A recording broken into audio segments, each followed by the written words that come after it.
Frank Iero, and you're watching Discovered at Groezrock.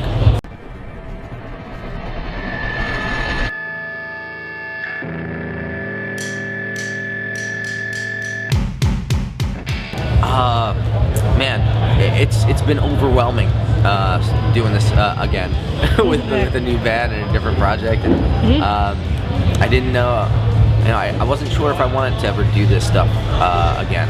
I thought I was kind of done with it. I was like, maybe it's my shot to like go back to school and do some other stuff. And then before I knew it, I had written a record and it was out, and I was putting a band together, and I was like, all right, I guess I'm doing it again. So it's great though. I mean, I didn't think I was going to enjoy it as much as I'm enjoying it, but I'm having a good time, and I'm getting to see some great things, and I miss my family a lot, but I get to go home soon, so I'm psyched about that as well.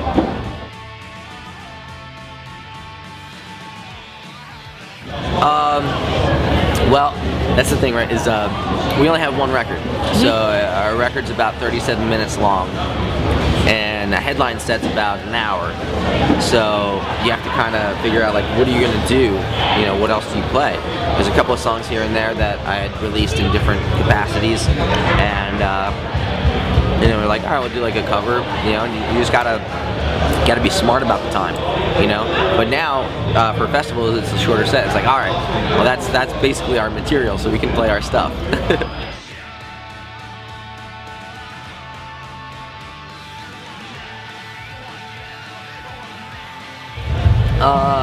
That was it. It was funny. Like, that band started before me. They started, and it was just friends that were writing music, and I liked it. And they had a singer that didn't work out, and I was like, give me a shot. And I ended up, writing lyrics, and we did that band. We did a record, put it out, and then the band kind of broke up. Not broke up, like everybody else left. It was just me. And then, so I had to reform it with my friend Rob, just to tour a little bit. And it just felt weird because it didn't feel like the same, But like I was saying, with the headline sets of for the celebration and stuff, we've had to figure out other songs to play, and we incorporated a Love the Mouse song into that set, which has been really fun.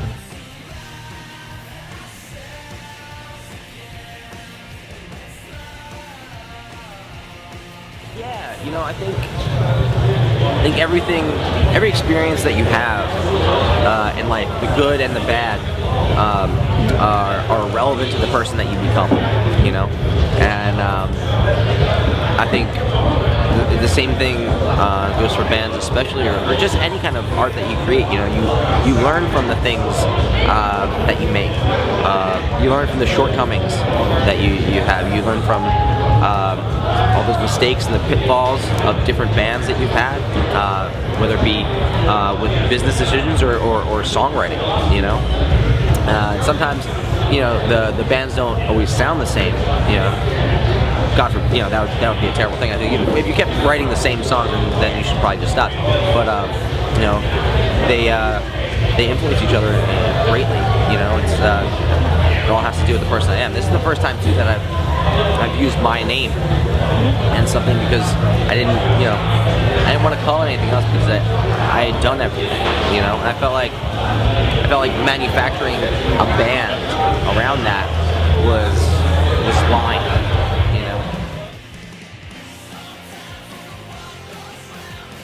It's hard for me because I hate when people label music, and I think that's just from the artist's perspective, because you feel like there's a laziness to it, where people usually ask you that because they don't want to have to listen to it. They're like, if you say they were to hold your CD, they'd be like, all right, well, what does this sound like? And you'd be like, oh, it sounds like this, and this. They're like, all right, well, I know what that is, so I don't have to listen to it. Fuck it. You know what I mean? But I think it takes 2.5 minutes to listen to a song. You know what I mean? So take that time and develop your own opinion about it. But for me, it's I think the record is an intimate representation of times in my life. I feel like some of the influences on the record I wear on my sleeve, and I think that a lot of them come from my early days. So I think it's at the heart of it, it's rock and roll. I think at the heart of it, it's all rock and roll. You know?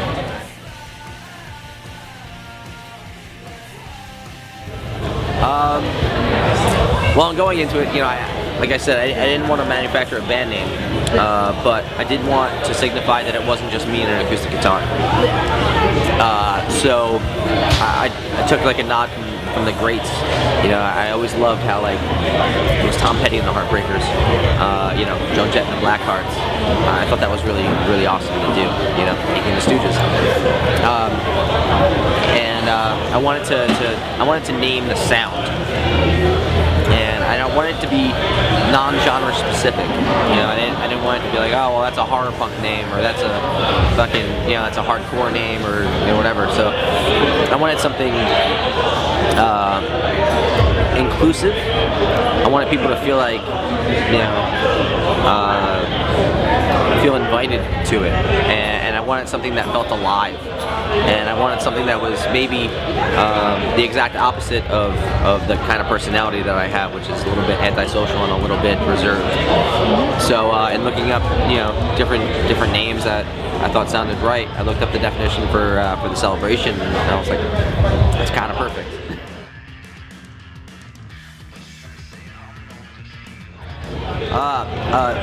Big boots. Let's see. Lots of layers, especially like a rain layer is good. Your own toilet paper is a nice thing to have, because later on you'll go somewhere and there will be none. I think for today and how I feel, lots of tea, cough drops, and tissues. And then earplugs are always a good one too. But definitely boots. Boots are number one. I fucking would not. There's no fucking way. No. I hate tents. I hate being tense, even though I am all the time. I don't know how people do it. I feel like you guys, Europe and the UK have really mastered the festival life. I am not a camping person. As a kid, I really wanted to go camping. I think I had a friend that his family would go camping all the time. I was like, Dad, take me camping. I really want to go. He's like, it's fucking terrible. You don't want to go camping. I was like, I want to go camping. And so I was like, all right. So we went. We rented a tent. We rented, I don't know, fucking shit to cook beans in or whatever. And we did it. And I was like, this is the worst thing I've ever done in my life. I don't like camping. Yeah, it's not my thing. Okay. So what's the best festival experience you've ever had then? The best experiences are seeing like some of the most amazing bands I've ever seen, you know? And I feel like that's rare, because I feel like, you know, festivals aren't a band's natural habitat. It's almost like a tasting. You know, you go out and you taste test bands. And you're like, oh, I kind of like this, so I'll go see them in their natural habitat. I'll go see them at a club. I'll go see them at a regular show. But I've seen some amazing sets at festivals. I remember a couple years ago, I got to see Pearl Jam do a festival date over. It might have been a Reading and Leeds festival. I got to see the White Stripes at a festival. Saw Mastodon kill it at a festival. I'm looking forward to seeing Metallica this year at Reading and Leeds. I've never seen Metallica. I'm very, very excited. And I get to see Refuse today, so that's awesome.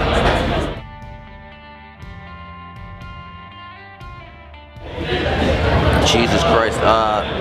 There's a lot of horrible ones. Anytime you have to go to the bathroom is probably the worst experience of your entire life at a festival. You've taken your life into your own hands, and you've hit that limit, because it's not like, oh, I kind of have to go to the bathroom, so I'm going to go at a festival. You wait till the last possible second, because you really don't want it. You don't want it to be true. You don't want that experience to be your own experience. You don't want to have that experience. And then it happens, and you have to make do with whatever you have to make do with. And I always think back to that classic video of that guy washing his hands in a urinal. Yeah, and I think about that a lot, and it makes me want to vomit.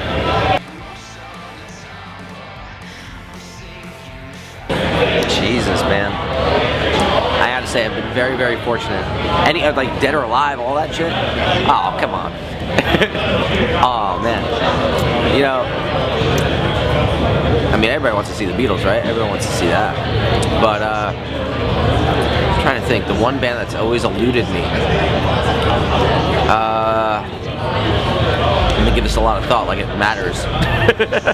You know, I still haven't seen Sabbath. I want to see Sabbath really, really bad. I want to see Jawbreaker. I want to see the Smiths. I'd love for that to happen. I think that would be fantastic. But those would be the two, like those are the chase, I feel like, you know, that are still around that could do a reunion, a proper reunion. You know, people will say the Misfits and stuff like that, but I don't know if you ever really want to see that anymore. But I'd like to see a Jawbreaker reunion. I'd like to see a Smiths reunion.